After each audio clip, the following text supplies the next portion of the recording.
आहिनि जिनजे अॼु बि ₹1 जी करप्शन साबित कोन थी सघी आहे त असां वरी बि तव्हांखे गुज़ारिश अपील करियूं था त जॾहिं आईंदा इलेक्शन अचण वारी आहे इन में तव्हां उलमा जो साथ ॾियो चङनि माण्हुनि खे चूंडियो जेके वञी करे तव्हांजा सुठा फ़ैसिला करनि ऐं तव्हांजे सुठी रहनुमाई करे सघनि।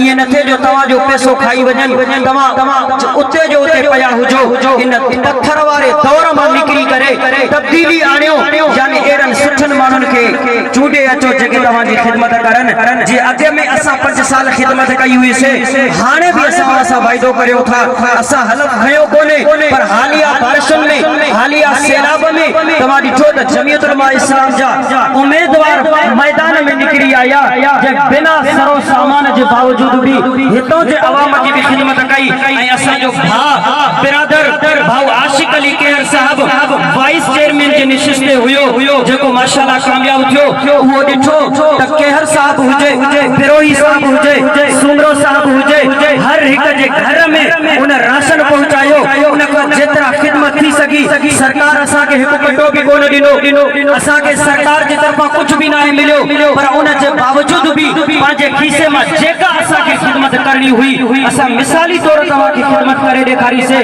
आईंदा भी असां इंशाअल्लाह असां वाइदो था करियूं जॾहिं असांजो चेयरमैन साहब हलफ खणंदो ऐं असां जॾहिं इक़्तिदार में ईंदासीं इंशाअल्लाह जेका भी ख़िदमत हूंदी उहा तव्हांजे हवाले कई वेंदी। सो इन जे करे मां इन ई